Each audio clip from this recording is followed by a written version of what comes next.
Бул окуя сөзсүз сизди ыйлатат.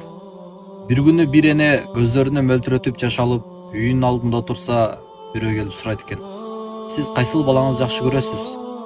Десе, жанакы эне көздөрүнө мөлтүрөтүп жаш алып, кичинекей баламды жакшы көрөм, чоңойго чейин. Ооруп жаткан баламды жакшы көрөм, айыкканга чейин. Алыстагы баламды жакшы көрөм, келги чейин деген экен. Бардык баламды жакшы көрөм, өлгү чейин деп. Ошол эне мөлтүрөтүп көздөрүнө жаш алган экен. Эне деген ушундай. Башка адамдардын сүйүүсү, сизге деген сүйүүсү тез эле убакытта сиздин мамилеңизге карап өзгөрүп кетет. Ал эми сиз апаңызга кандай мамиле кылбаңыз, апаңыздын сүйүүсү эч качан өзгөрбөйт. Апанын сүйүүсү туруктуу.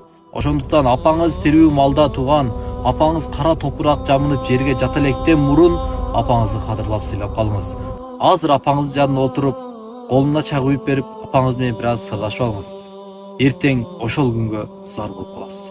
Ушул видеону кимге жиберишти өзүңүз да билесиз.